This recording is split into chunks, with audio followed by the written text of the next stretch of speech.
going on in our schools?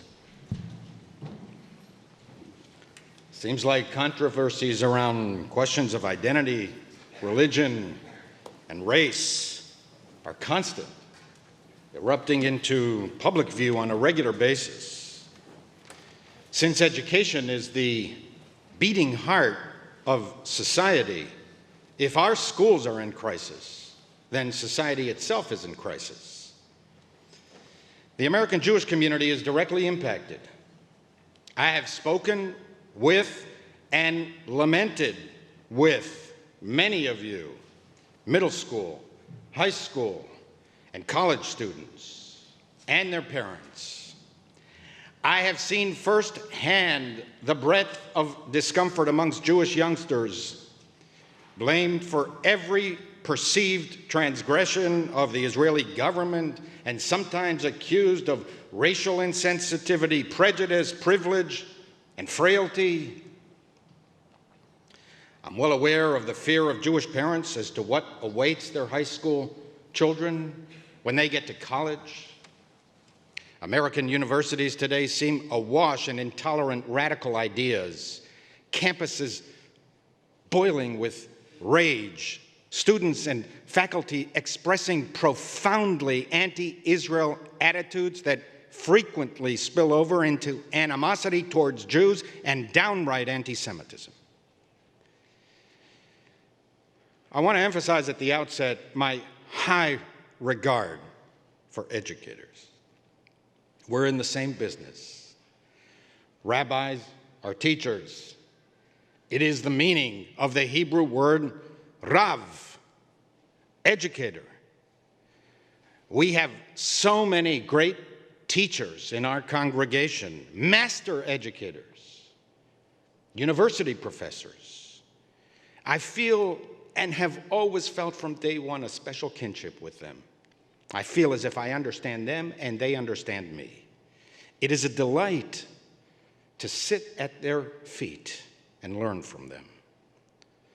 Most of the teachers I have met in my near 40 years in New York City are motivated by the best of ideals, and they care deeply about their students. If you want to be inspired, speak to a dedicated teacher. It may affect you for your lifetime. Several of us in later adulthood credit a teacher for influencing who we became. Moreover, many New York schools are exceptional, among the finest educational institutions in our country, producing the most sophisticated, the most sensitive, and articulate young adults. I don't envy educators and school administrators nowadays. In one of my recent conversations with the head of a prominent New York City school, I mentioned to that person that I thought they had the most difficult job in the city. I always assumed that rabbis had a pretty difficult job trying to balance so many competing ideas and interests and values and motivations and passions. But you teachers and administrators, you admissions officers, diversity, equity, and inclusion consultants, how do you even do your job nowadays? The departure, voluntary or forced, of senior school professionals in the past few years is a reflection of our turbulent times and evidence of the difficulty of the job today. Of course, it's not only schools. Many critical institutions of American life, government, law, media, academia, entertainment, religion, are sagging under the stress of the tension. But it all starts in schools. This is where we first receive our understanding of the world. Therefore, the stakes are very high. We are engaged in a struggle for the hearts and minds of the next generation of Americans who will shape the future and the destiny of this country. Many of our controversies are positive. Jewish sages teach every controversy that is for the sake of heaven, for the sake of deeper understanding, is good and destined to endure. America is engaged in an ongoing and necessary racial reckoning. I have spoken with you many times about our people's values. Racism, the horrendously evil idea that one group, a particular race, is inherently inferior, subverts every principle of Jewish thought. Dehumanization is the ultimate logic of racism. As imprisonment marks a person for life, so slavery marks a people in perpetuity. Slavery is a monstrous atrocity. The scars never fully heal. The pain never fully recedes. Practically every Jewish festival recalls the Exodus from Egypt. Every day in worship, we recite prayers highlighting our liberation. We did it again today. Anticipating that later generations would question why Judaism obsesses over the enslavement of our people. The Torah teaches that it was in order to sensitize Jews to the pain of alienation and oppression. Unless you yourself experienced persecution, you don't really know what it feels like. And if you don't really know what it feels like, you cannot be the kind of liberator expected of Jews. It goes without saying that progress towards full racial justice in America is frustratingly slow, filled with disappointments and with setbacks.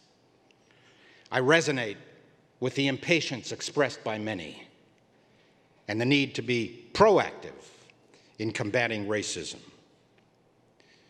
In one of the great liberation and uniquely American documents of the 20th century, Martin Luther King wrote from his Birmingham jail cell, "For years now, I've heard the word wait. This wait has almost always meant never. We must come to see that justice too long delayed is justice denied. It is easy for those who never felt the stinging darts of segregation to say wait.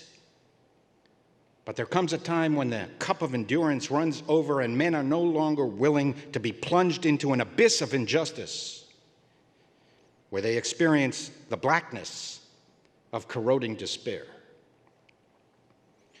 Jews and all people of good faith are obligated to continue to do the hard work of social repair. We must be proactive, not only reactive. Waiting another generation is not an option. It is easy for those who have never felt the stinging darts of injustice to say, wait. We cannot wait. Thus, I support programs and initiatives that promote diversity. I am in favor of culturally sensitive and culturally affirming curricula in schools. Teachers should address racism in meaningful ways, including highlighting systems that have been or still are systemically racist.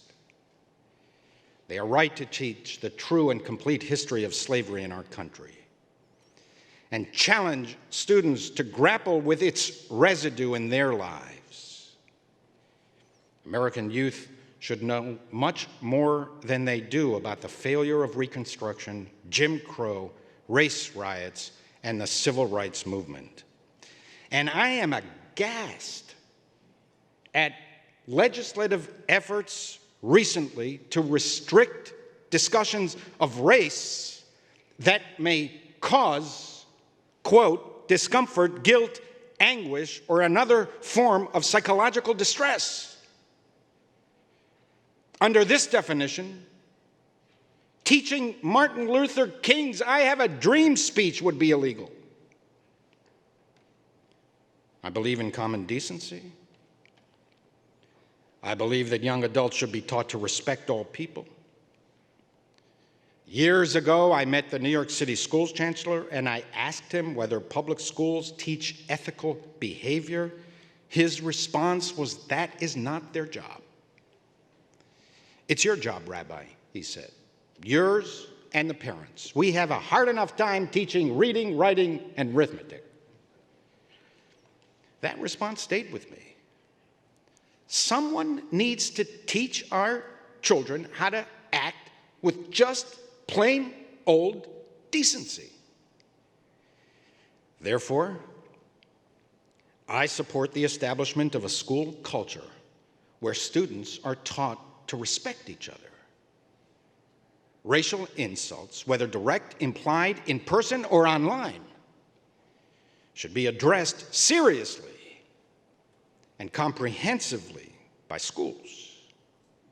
From an early age, we must be encouraged to view the world not only from the inside out, not only from our own experiences, but also from the perspective of others.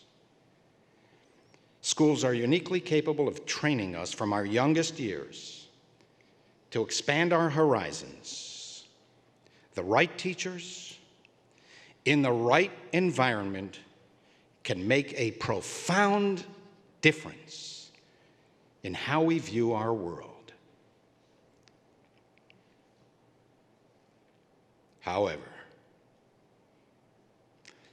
and what I'm about to say, I say with great reluctance, because I know it will be misunderstood, erroneously by some, willfully by others. However, I have an operating assumption that guides me in assessing social theories. If a philosophy produces animosity towards Jews, by definition, the philosophy is flawed. It is neither just nor liberal, even if it employs the language of liberalism and justice. If a theory produces hatred of the Jewish state, not criticism, fair or unfair, but obsessive loathing, by definition, there is something wrong with the theory. An intellectual approach that advocates for the destruction of Israel, by definition, cannot be just or liberal. No matter the high-sounding words camouflaging its illiberalism. A theory that automatically defines and categorizes Jews as a racial group, by definition, cannot be liberal or just. Not only is it factually untrue, check your ignorance. You don't know anything about us. There are Jews of every color and race, and in fact, the majority of the world's Jews are not of European descent.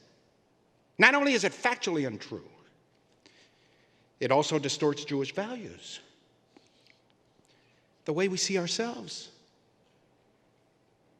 Jews never divided the world or the Jewish people by skin color. We divide the world by values and deeds, good ideas and bad ideas, good actions and bad actions. Truly liberal approaches allow and encourage individuals and groups to define themselves. This is what diversity means to a liberal. That different cultures, languages, religions, and traditions possess unique destiny, unique dignity, and offer profound benefit to society. Distinct and distinctive group identities are beneficial. They give meaning and direction to our lives. They inject us with cultural and intellectual energy, pride, and purpose. In America, we do not insist on uniformity to achieve unity. It is perfectly acceptable to have Jewish schools, black universities, Asian American affinity groups, but buses still need to be integrated. Policing still needs to be equitably just, and redlining is still impermissible. Assimilation of all distinct cultures into one giant melting pot is not the goal of America. Integration and equality of opportunity is. You don't get to define for Jews how we see ourselves. You only get to decide whether you want to accept Jews the way we see ourselves. It's what you demand of every other group in the name of diversity, equity, inclusion, and tolerance. True liberalism demands that you not make racial assumptions about us, especially assumptions that we ourselves do not make.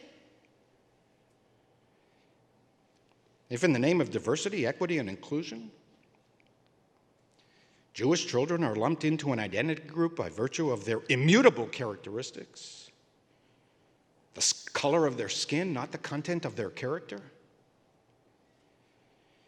if they are shepherded into school affinity groups that define them the way others would like to see Jews, not the way our children define themselves. There can be dozens of affinity groups in school, but no Jewish affinity group. If in the name of social justice, Jewish children are accused of undeserved privilege and economic exploitation, and thus invested in and colluders with racism by virtue of the color of their skin, not the content of their character or the measure of their deeds. And if in the name of anti-racism, Jewish children are viewed primarily or exclusively through the prism of their race, and every objection of every Jewish student or their parents is evidence of their fragility, if in the name of inclusion, Jewish students are excluded from advocacy groups because of some warped intersectional social theory that requires them to disown Israel first, then our understanding of justice and liberalism has gone far astray, and we cannot allow it. We must push back. It's fascinating to observe that the most intense controversies in the city and throughout the country are erupting in the most progressive schools and universities. It's a warning that something is going on in the progressive world that is leading to polarization, pulling us in two opposite polar directions when we should be, and in many cases, are allies in the struggle for social justice. It is a beacon call, a shofar blast, an urgent challenge to the Jewish community to get involved. Since I'm a liberal rabbi, and many of you, most of you, are liberal Jews, it's a Reform synagogue, I want to remind you of the basic tenets of liberalism. Liberals understand and respect complexity. We appreciate that the human heart is far too complicated and society is far too complex to construct one overarching theory and one dogmatic solution to all social problems. Liberals are instinctively uneasy about an assertion that the only possible explanation for different social outcomes must be different and discriminatory treatment. Liberals rebel against all leveling and uniformities. We believe that these are inconsistent with human nature. It's why many of you disagree now with what I'm saying. We see the world differently. We perceive things differently. The most liberating spaces are where the death grip of suffocating certainty and stifling uniformity cannot reach. Greek mythology tells of Procrustes. He was the great leveler. He wanted uniformity of outcomes, that everyone should be the same size. So he invented a bed, the Procrustean bed, that when passers-by lay down, if they were too short for the bed, he stretched them. And if they were too large for the bed, he chopped off their limbs. Eventually, Theseus slayed Procrustes. He was too great a danger to society.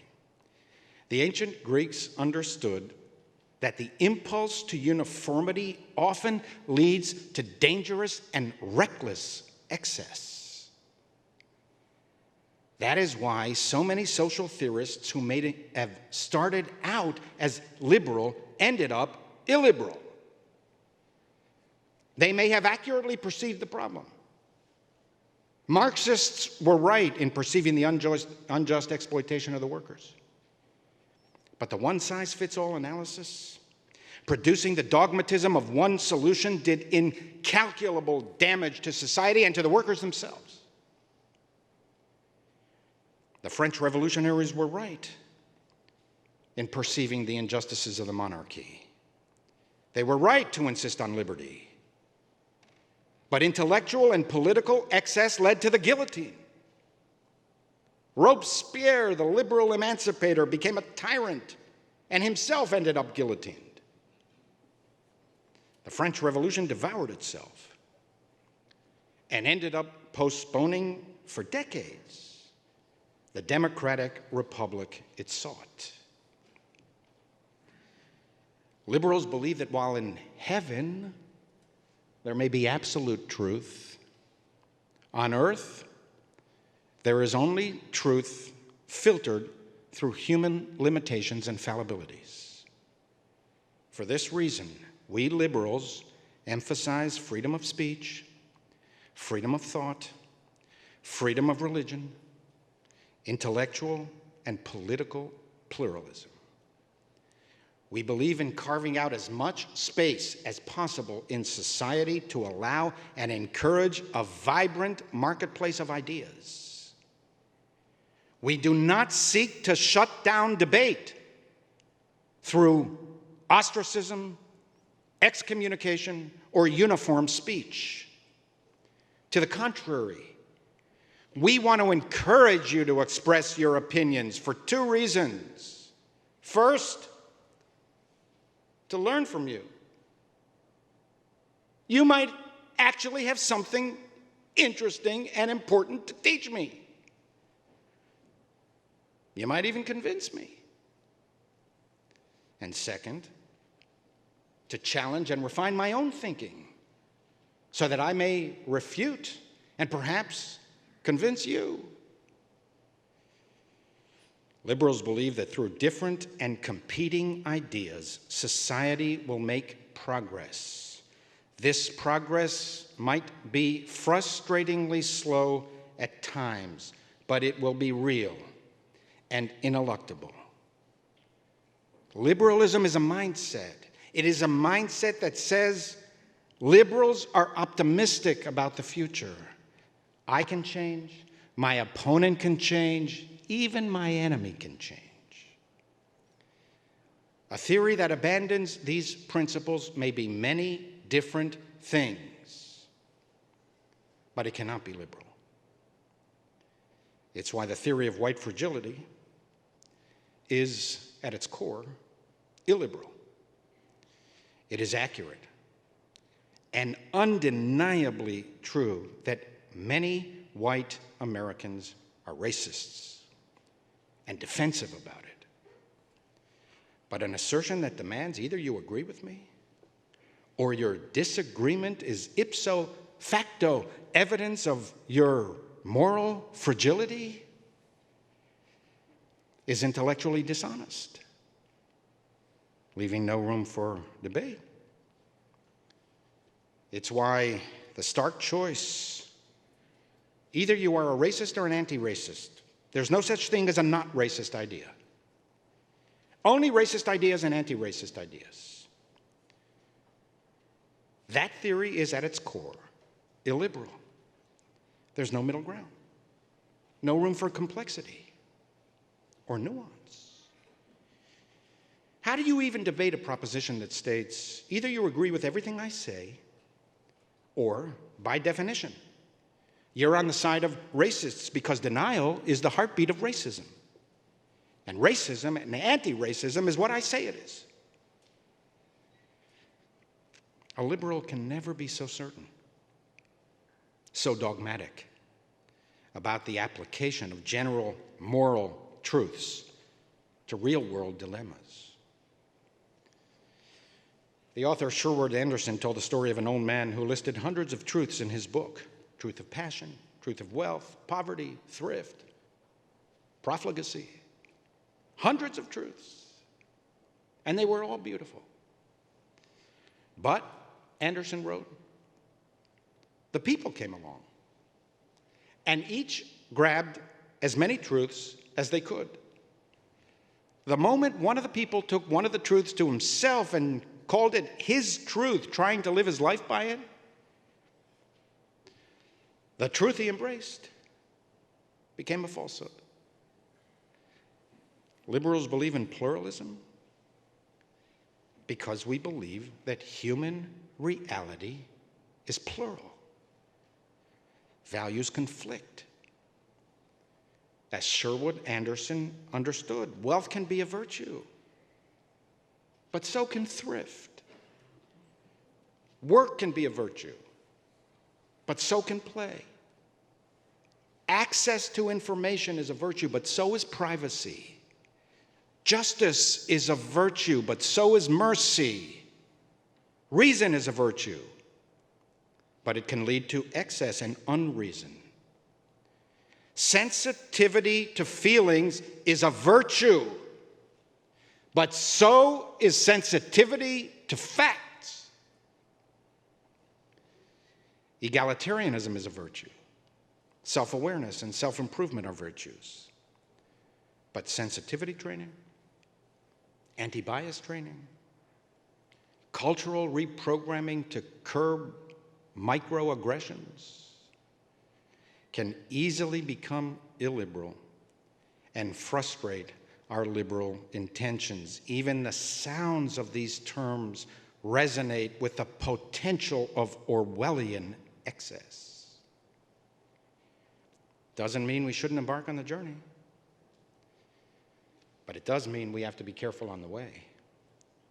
And we need our best teachers and our best leaders, the most sensitive to complexity and diversity and the most truly liberal, to guide us on the right path. Institutions of learning should be devoted to the cultivation of curiosity. We should learn in school to develop a tolerance of the range of human dissimilarities so that we can expand the richness of the human soul. The task of the best educational institutions and the task of the best teachers is not to tell students what to think, but to give them the tools how to think. What Jews know for sure is that any abandonment of the liberal order is bad for Jews.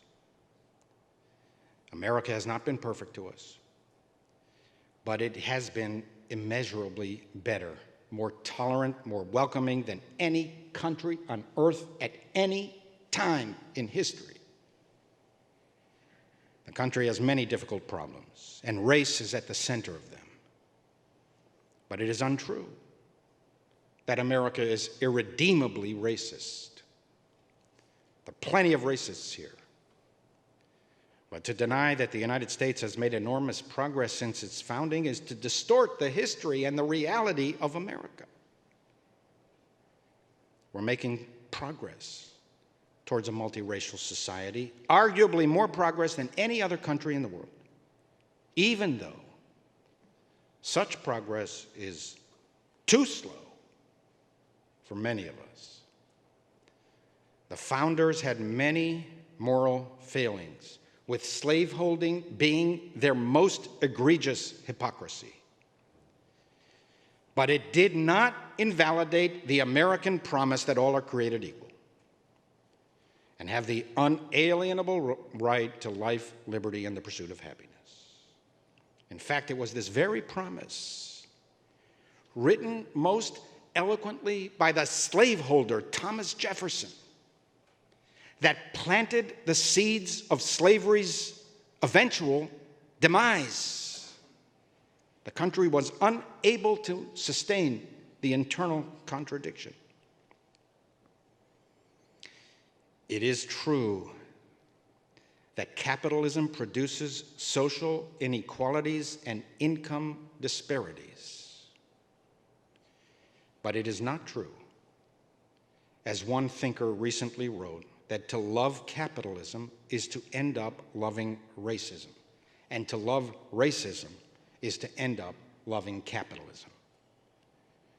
Every other system, every other modern alternative to capitalism, communism, socialism, fascism, turned out to be utopian illusions or frauds. There is no perfection in human affairs. Sometimes the least bad option is the best option. So where does all this leave us? What are we supposed to do now? The school year just beginning, and in the years to come. I want to address parents and adults first, and then the youth. To the parents. It seems to me you have four basic choices. First,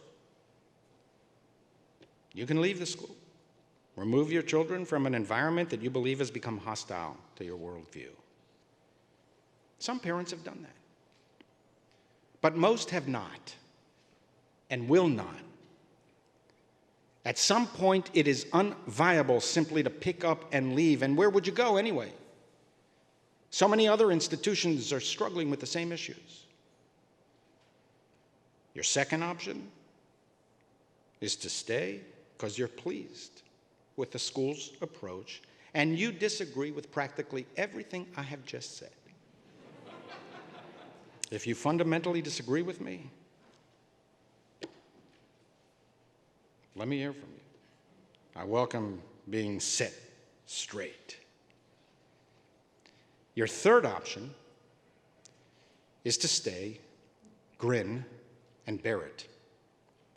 It's what many families do. I have spoken with and heard you.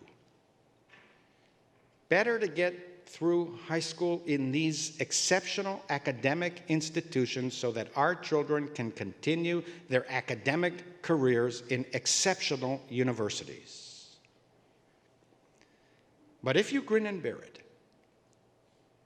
and you offer no Jewish counterview to your youngsters, do not be surprised that they will return from university one day filled with animosities towards the Jewish people and the Jewish state. Your fourth option is to stay and push back. If you want to influence what is taught in your children's school, let alone whether your child's Jewish identity will be respected, you must be involved. and you must be organized. You will find plenty of allies.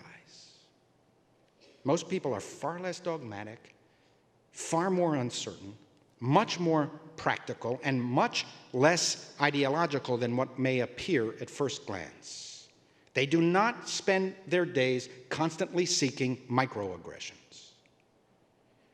You have plenty of ways and plenty of means to exercise influence. You may even be in the majority.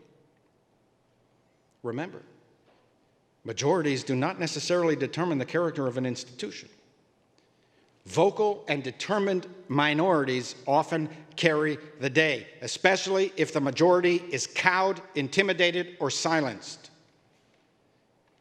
Motivated and organized minorities will prevail over passive and disorganized majorities every time. So get organized. You might surprise yourself with what you can achieve. Generally speaking, the heads of our schools are excellent professionals and sensitive, intelligent, and impressive people. They became educators in the first place because they wanted to devote their lives to something important. For them, education is a sacred task. They care about their students, and they love the institutions they lead. They have risen to the top of their fields because they are among the most talented of their peers. By and large, they're doing the best they can. They need to hear from you. They need your support. When necessary, they need to know that you disagree with them. But remember this. Professional leaders of large organizations tend to be measured, responsible, careful, and moderate. They are constantly seeking compromise, the middle way. You cannot lead a diverse institution by being ideologically rigid. Unless and until proven otherwise, you should regard the heads of schools and directors of departments and DEI consultants as your friends. Do not assume that they are antagonistic. They may not be as knowledgeable as we would want them to be about the Jewish experience or the history of anti-Semitism, so take the time to speak with them, to educate them, and to sensitize them to thoughts, words, behaviors, and ideas that have caused devastation to Jewish communities. Stay in touch with your children's teachers as well. But remember, teachers do not carry the weight of the institution on their shoulders. Some of them are younger and more ideologically rigid. Some are filled with ideas and passions they picked up in universities and are bringing them into your children's classrooms whether you like it or not. It's not surprising that 15 years after American campuses began exploding with anti-Israel animosities, that these views are now appearing in high schools and even in middle schools. Some of those university students of 15 years ago are now teachers. It's not that these teachers are unaware of your views.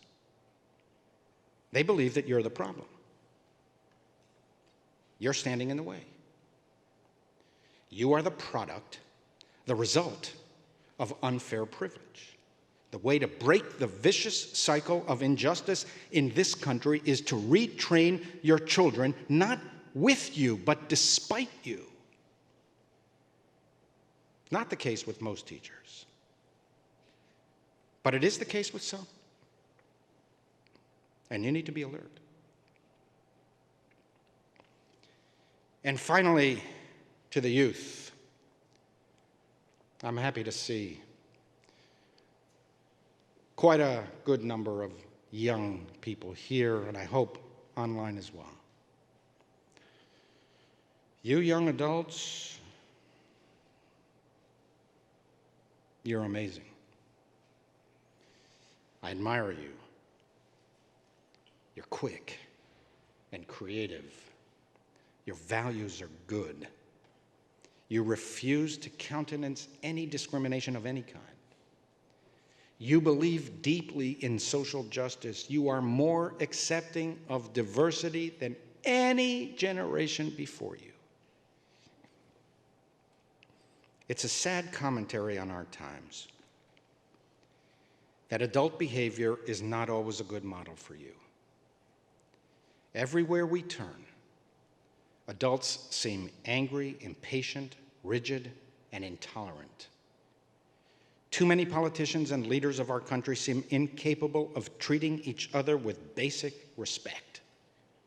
They do not know how to win, and they do not know how to lose. When they win, they exhibit no magnanimity. When they lose, they avoid responsibility, blaming their loss on fraud and rigged elections. Something wrong is always someone else's fault. You youngsters, even if you disagree with everything I said today. Okay, boomer, we heard you.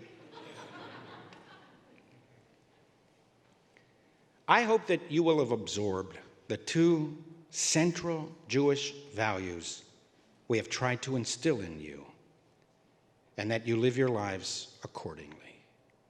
First, behave decently towards all human beings. Be kind, generous, and patient, even online. Social media can be a filthy gutter of unfiltered human impulses. Whenever I publish an article or a speech, the amount of fetid bile that comes back can fill a large cesspool. Doesn't have to be this way. You young people grew up with computers basically attached to your limbs. You may not control how you are perceived, but you can control how you perceive others. You can control how you act towards others. Listen to people. Respect them. Learn how to disagree agreeably.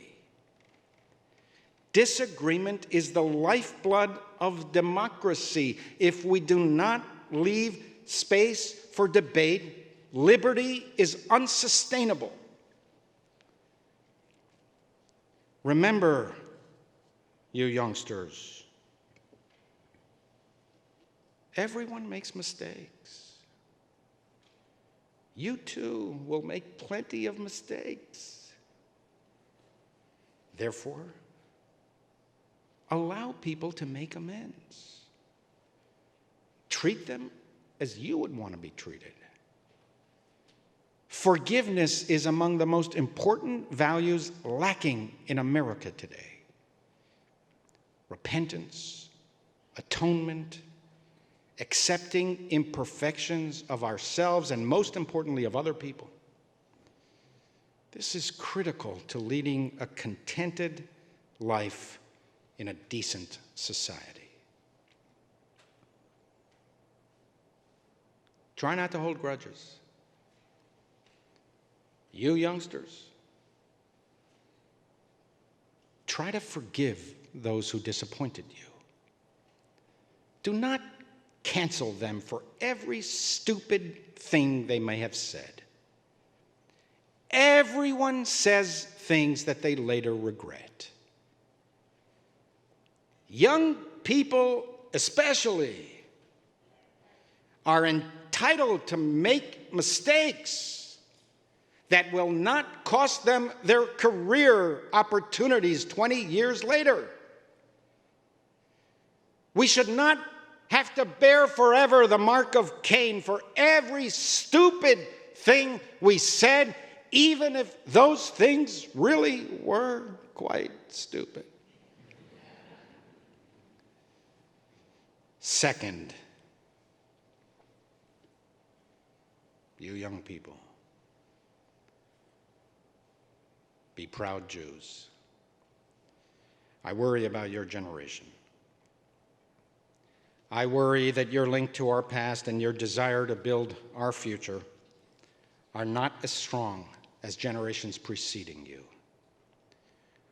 All of the nations that lived by our side in antiquity, some of whom are mentioned in the Bible only in the context of seeking to destroy us, they are all gone. We're the only ones left. The entire future of our people is in your hands. If your generation wants it, Judaism will survive and thrive. If you do not want it, yours will be the last generation of American Jews. Learn more about your tradition. You do not have to choose between your liberal values and your Jewish identity. That is a false choice that others place before you. The values that most animate you, peace, justice, freedom, social responsibility, liberalism, optimism, these are all Jewish concepts. In fact, Judaism introduced many of these ideas into Western life. Kids, I'm always looking out for you, trying my best to protect your dignity, your Jewish dignity. It's why I always accept invitations to speak with young adults. In the current atmosphere, with so many false accusations, lies, and attacks directed towards Jews and Israel, my purpose is to stiffen your backbones and to restore in you a measure of Jewish confidence and pride. And I hope that those of you in university who I don't know and never met, I hope your parents and friends send you this sermon, at least so that you can contemplate that there is another side to what you are experiencing. Be strong and of good courage. The rabbis teach the future of the world rests on the breath of school children in the classrooms. Amen.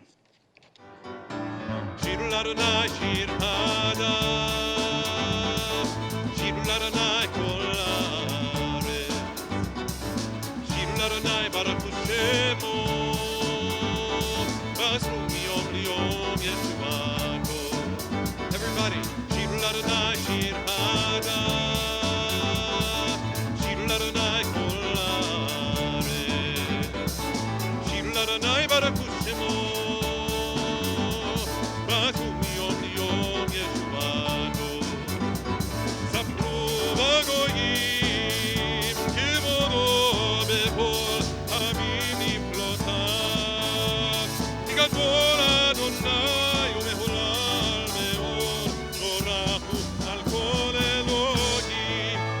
Adonai. Repeat after me. Shir Ladonai, Shir Hada, Shir Ladonai Kol Haaretz, Shir Ladonai Baruch Shemo, Baruch Yom Yom Yeshuato, Ki Kol Elohei Aviv Elilim Adonai Shamayim Asa.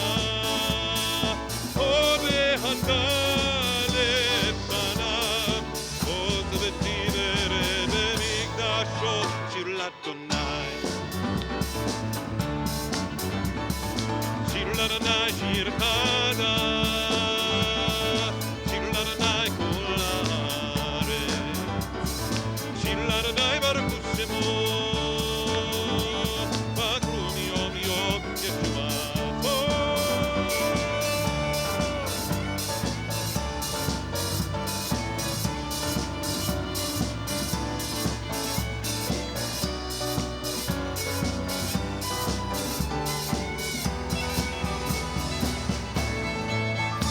Adonai.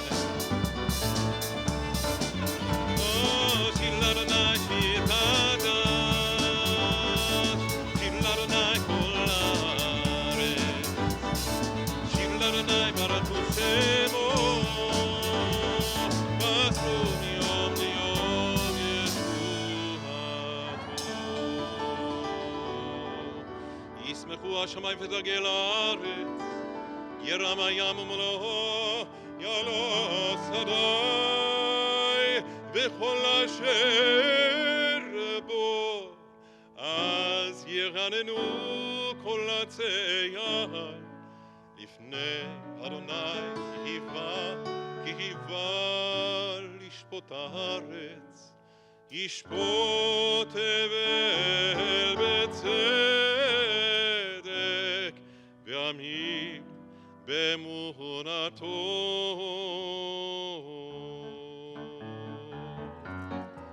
14.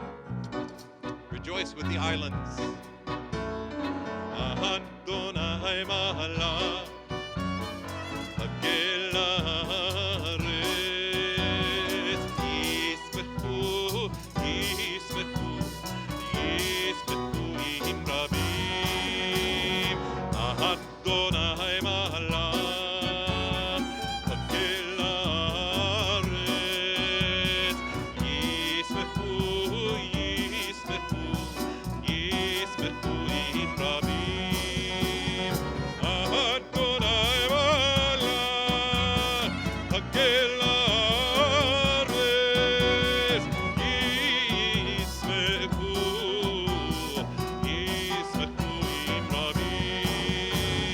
אדוני מלך, הגל הארץ, ישמחו, ישמחו עם רבים. היי, לילה, לילה,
hear that?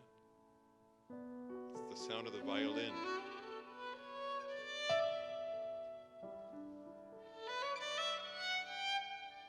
Zamru l'Adonai b'chinor, b'chinor v'kol zimra. Sing with the sound of a violin, with your voice. Kol shofar, the sound of the shofar. Chatzotzrot, trumpets.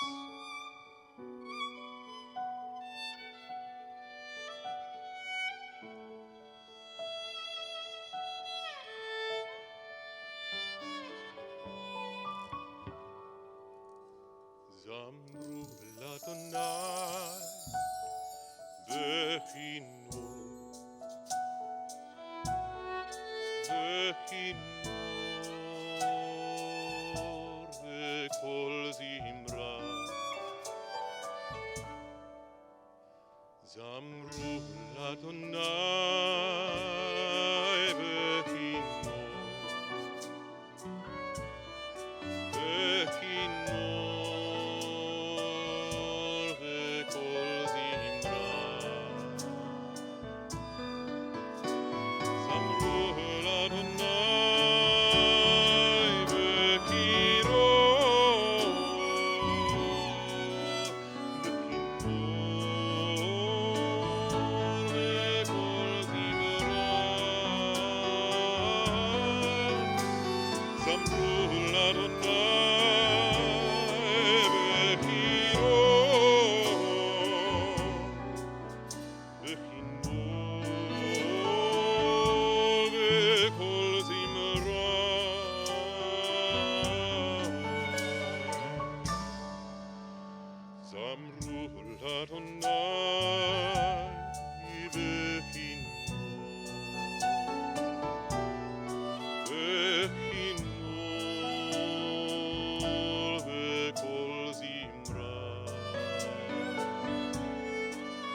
זמרו לאדוני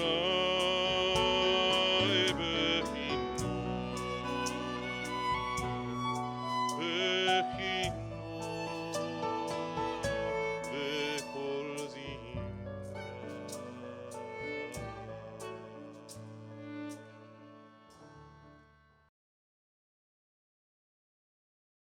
We would be pleased to send a complimentary DVD of this program to anyone who wishes to support JBS with a tax-deductible gift of $36, double chai or more. Simply visit the JBS website at jbstv.org and click on the Donate button to make a donation by PayPal or your credit card. And please indicate the program for which you would like a DVD. Or you can send your tax-deductible check to JBS, Post Office Box 360, Stamford, Connecticut 06904. Or you can call the JBS Pledge Line at 833-MY-JBS-TV. That's 833-695-2788. And again, please remember to indicate which program you would like to receive with our compliments. We thank you for your kind support.